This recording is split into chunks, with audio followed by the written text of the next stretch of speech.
Me llamo Dalia y tengo 28 años. Desde que tengo memoria, mi padre tenía un nombre para mí que me seguía a todos lados. Como una sombra, sin importar dónde estuviera o cuánto intentara salir a la luz. La niña problemática. Nunca se decía de pasada, ni como broma, ni con cariño. Era una etiqueta, un veredicto, una sentencia silenciosa que se pronunciaba en las salas, en la mesa de la cena, durante reuniones familiares donde las risas resonaban para todos, menos para mí. Cuando derramé jugo a los 6 años, era la niña problemática. Cuando mis calificaciones bajaron durante el año en que mi madre se enfermó, era la niña problemática. Cuando mi hermano mayor se metía en problemas pero de alguna manera salía ileso, la tensión de todas formas encontraba el camino hacia mí, porque de alguna manera todo siempre regresaba a Dalia, la niña problemática. Crecí creyendo que debía haber algo fundamentalmente mal en mí. Algo invisible pero obvio para todos los demás. Algo que justificaba la manera en que la voz de mi padre se endurecía cada vez que decía mi nombre. Nunca me golpeó, nunca gritó de la manera dramática que las películas muestran para retratar la crueldad. Pero su decepción era más fría, más afilada, más precisa. Vivía en su tamaño, en las miradas despectivas, en las comparaciones que cortaban más profundo que cualquier mano levantada. ¿Por qué no puedes ser más como tu hermano? Era prácticamente la banda sonora de mi infancia. Una pregunta que no necesitaba respuesta porque la acusación implícita ya estaba completa. Pasé años intentando ganar una versión de amor que siempre se sentía condicional, siempre fuera de alcance, como una puerta que se abría para todos los demás pero se cerraba en cuanto yo me acercaba. Me volví callada, cautelosa, hiperconsciente de cada palabra que decía y de cada paso que daba. Sin embargo, nada de lo que hacía parecía reescribir la historia que mi padre ya había decidido sobre mí. Para mi adolescencia, la etiqueta se había convertido en identidad. Los parientes la repetían casualmente.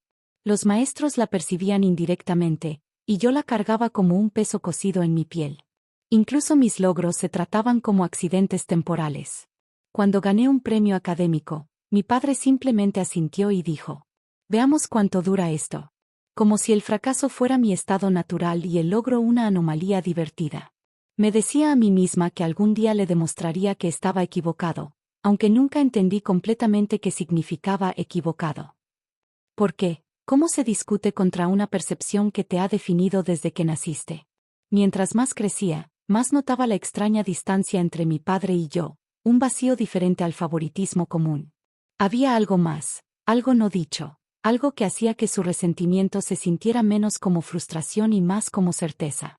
Me miraba no como si lo decepcionara, sino como si confirmara algo que siempre había creído.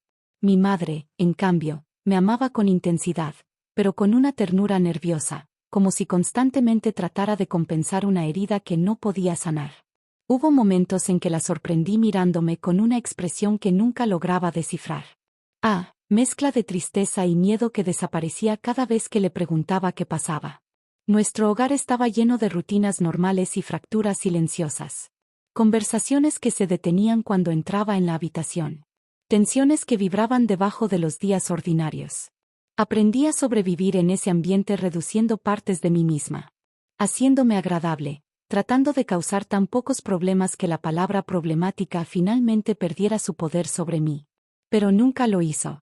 Me siguió hasta la adultez, hasta mis decisiones, hasta relaciones donde constantemente me disculpaba por simplemente existir. Entonces, no mucho antes de cumplir 28 años, una serie de eventos pequeños, aparentemente insignificantes, comenzó a alterar el frágil equilibrio de mi vida. Todo empezó con un comentario de una tía en una reunión familiar.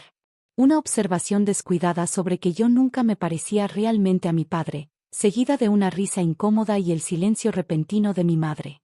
Había escuchado variaciones de ese comentario antes, pero esta vez algo se quedó más profundo.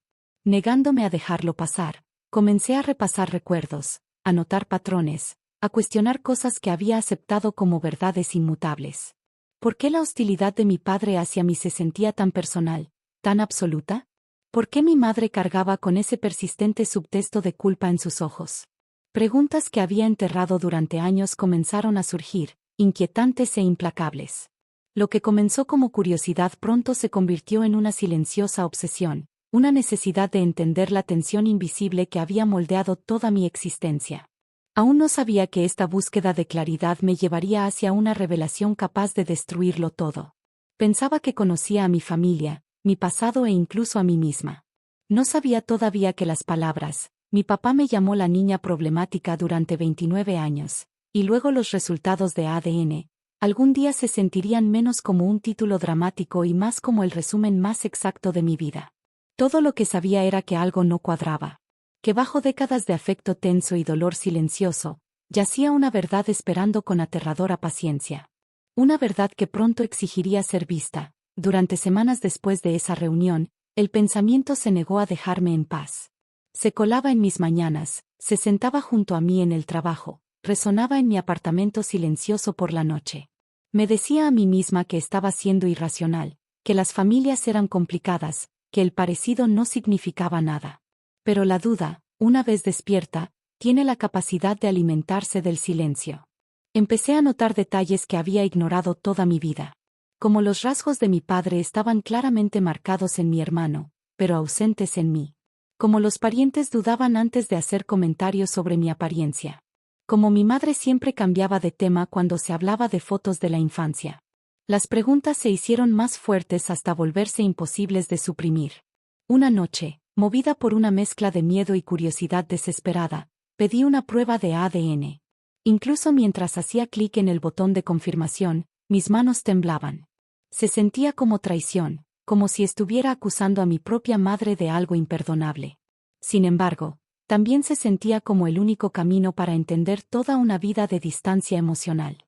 Cuando llegó el kit de prueba, lo miré durante mucho tiempo antes de abrirlo, plenamente consciente de que lo que estuviera dentro de esos resultados tenía el poder de calmar mis sospechas para siempre o de detonar mi realidad. El periodo de espera fue insoportable. Cada día se estiraba interminablemente, lleno de una extraña tensión que no podía compartir con nadie.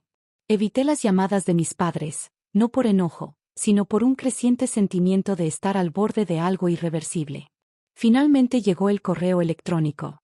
Recuerdo el momento exacto, la luz tenue de mi cocina, el leve zumbido del refrigerador, mi corazón latiendo con fuerza en mis oídos. Hice clic, leí, y el mundo tal como lo conocía se fracturó en completo silencio.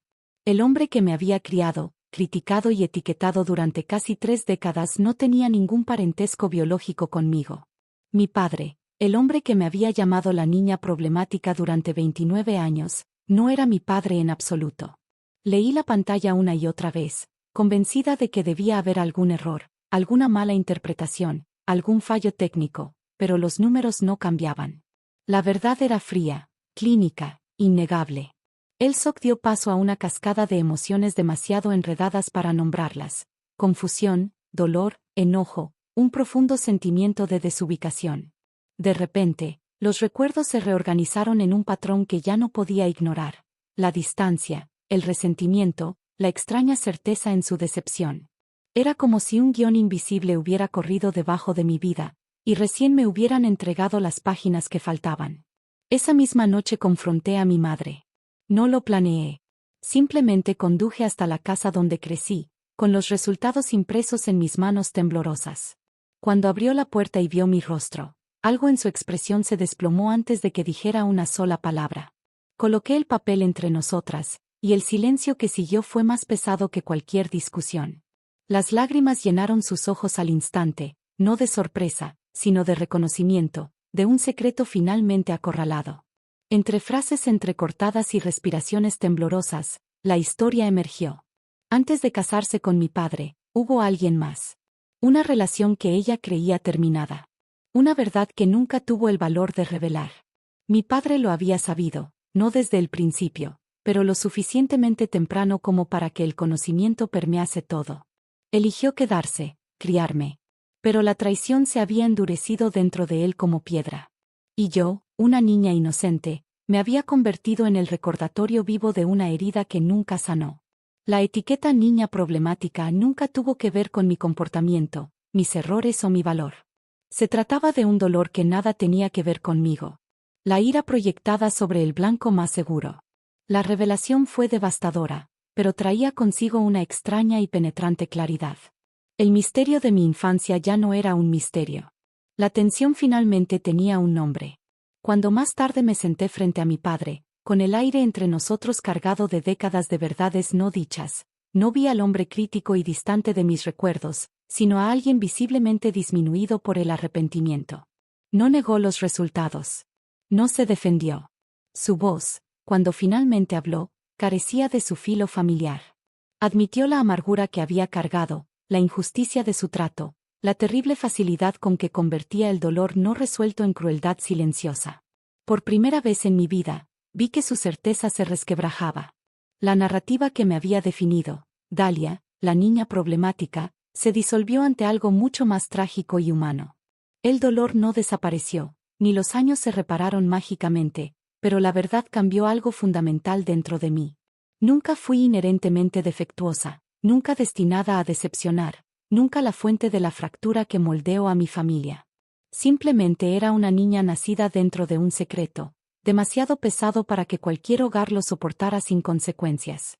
Comprender no borró las cicatrices, pero me liberó de la identidad que había llevado como una sentencia.